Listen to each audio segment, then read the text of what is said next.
शेख हसीना को घेरने का संदेश दिया, ऐसी जानकारी आ रही है, और कहा कि जिस देश में रुके उसके दूतावास को घेरो, ये जमाते इस्लामी ने कहा है। सुमित, शेख हसीना के पीछे जमाते इस्लामी का यहां पर क्या इंटरेस्ट दिखता है, जिस तरह से वो पीछे पड़े हुए?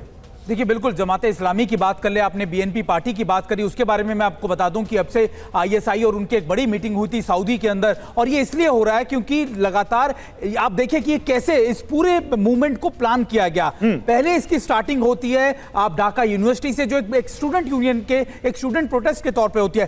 धीरे धीरे ये सारे गवर्नमेंट यूनिवर्सिटीज में फैल जाता है और फिर ये स्टूडेंट प्रोटेस्ट एक मास मूवमेंट में बदल जाता है। तो निश्चित तौर पर आप मानिए कि दोनों पॉलिटिकल पार्टीज ना सिर्फ इसको लेकर एजेंडा सेट कर रही थी, बल्कि अब ये कोशिश कर रही है कि अब इस एजेंडा पे जो सरकार गिरी है इसमें कहीं ना कहीं वो काबिज हो जाए, वो लगातार पॉलिसीज को चलाए, वो गवर्नमेंट एडमिनिस्ट्रेशन को अपने हाथ में ले ले। और यही वजह है कि कहा जा रहा है कि इसके सबसे पीछे आईएसआई और चाइना का बहुत बड़ा रोल है, खासतौर पर आईएसआई का। आईएसआई लगातार बहुत लंबे समय से लगातार इसको लेकर मॉनिटरिंग कर रही थी। उनकी जो एम्बेसी है उसमें कहा जा रहा था इसको लेकर कई बड़ी मीटिंग हुई, जिसमें बीएनपी पार्टी के कई लीडर्स में शामिल थे और जमात इस्लामिया उसमें खासतौर पर सबसे ज्यादा इंक्लूड होता था। और आज भी जब आप देखें कि खासतौर पे जब मीटिंग हुई, जब आर्मी चीफ और आर्मी डेलीगेशन में, उसमें जमात इस्लामिया का सबसे महत्वपूर्ण योगदान था, क्योंकि वो तय कर रहे थे कि आखिरकार इस पूरे नई कैबिनेट में कौन कौन लोग। और मुझे एक जानकारी ये दी जा रही है कि प्रधानमंत्री नरेंद्र मोदी को जानकारी दे रहे हैं विदेश मंत्री एस जयशंकर। इस बारे में जैसे ही रेडी होंगे हमारे संवाददाता, उनसे हम जानकारी लेंगे। लेकिन एक बड़ी खबर जो जमात वाली हम बता रहे थे,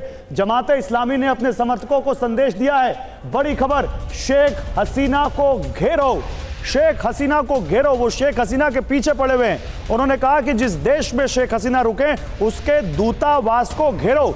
तो टेक्निकली तो इस वक्त शेख हसीना भारत में है। जनरल मेस्टन, तो क्या भारत को अपने वहां पर उच्चायोग की सुरक्षा बढ़ाने की जरूरत है इस वक्त ढाका में?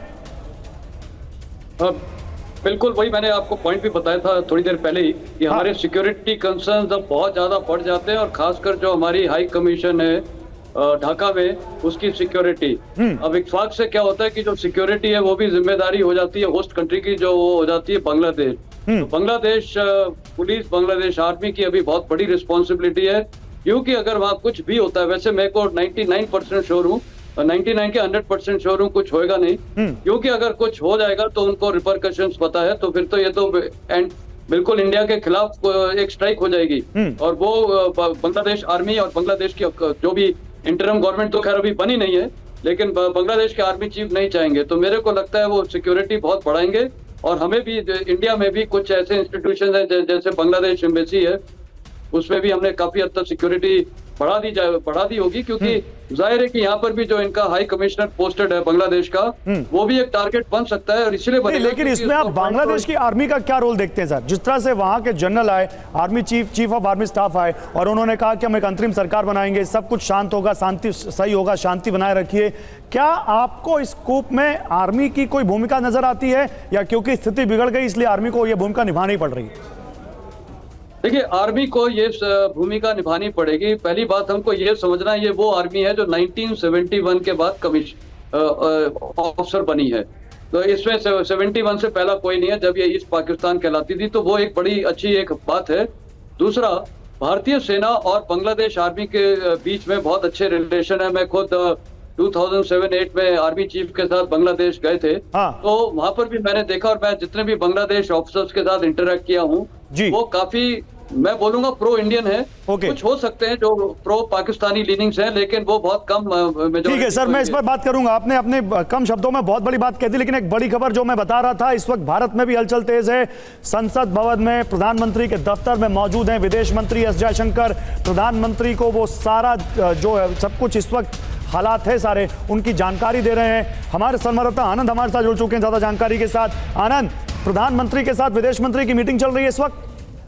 जी बिल्कुल, लगभग 10 मिनट हो चुके हैं। जब संसद भवन में जो प्रधानमंत्री का दफ्तर है, वहाँ पे प्रधानमंत्री नरेंद्र मोदी के साथ विदेश मंत्री एस जयशंकर की मुलाकात चल रही है, और माना जा रहा है कि इस बैठक में बांग्लादेश के जो राजनीतिक हालात हैं, उस हालात को लेकर एस जयशंकर प्रधानमंत्री को ब्रीफ करेंगे। और चूंकि एक डिप्लोमेटिक सेंसिटिव सिचुएशन भी है, तो ऐसे में भारत का रुख क्या रहेगा, क्योंकि अभी तक भारत की तरफ से कोई भी बयान इस मामले पे नहीं आया, तो ऐसे में भारत का क्या बयान रहेगा उसको लेकर भी चर्चा की जा रही है। और आपको हम एक अपडेट और दे दें कि जो बैठक चल रही थी वो बैठक खत्म हो गई है। विदेश मंत्री अभी प्रधानमंत्री के ऑफिस से निकलकर हम लोग के सामने बाहर जा रहे हैं। तो ऐसे में ये माना जा रहा है कि भारत की तरफ से, चूंकि सबको एक पड़ोसी ऐसा देश है और पड़ोसी देश में अगर ऐसा होता तो जाहिर तौर पर उसका असर भारत पे भी पड़ सकता। तो ठीक बात है। भारत का रुख क्या रहेगा, हाँ। और इन तमाम बातों को लेकर चर्चा हुई है। ये बैठक खत्म हो चुकी है, ये अपडेट कर दीजिए। बहुत शुक्रिया आपका आनंद। तो देखिए, ये विदेश मंत्री के साथ प्रधानमंत्री की बैठक खत्म हो चुकी है। एम्बेसडर चक्रवर्ती, क्या बातें हुई होंगी विदेश मंत्री और प्रधानमंत्री के बीच, क्या जानकारी वहां पर दी होगी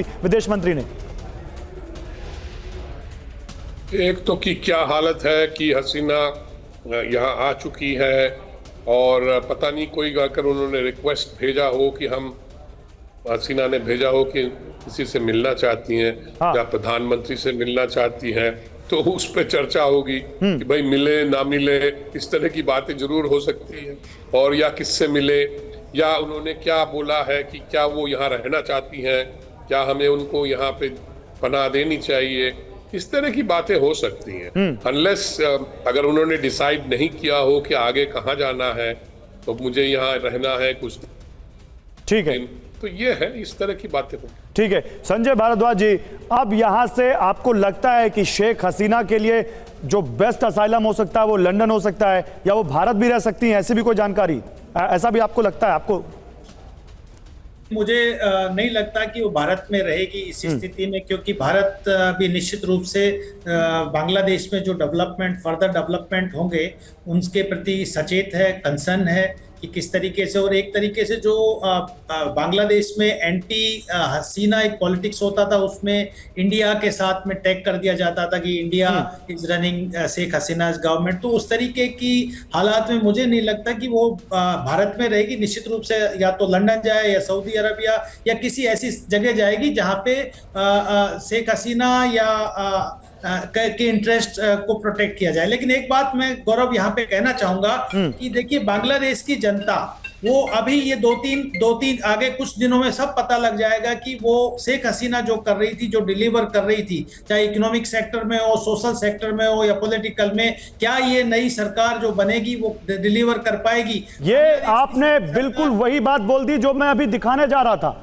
मेरे पास कुछ सवाल हैं और कुछ फैक्ट्स हैं, मैं इसी पर आपसे आगे बात करूंगा। आपने कहा ना कि बांग्लादेश में नई सरकार कैसी होगी, कौन चलाएगा, बांग्लादेश कौन चलाएगा, यही इस वक्त का सबसे बड़ा सवाल है।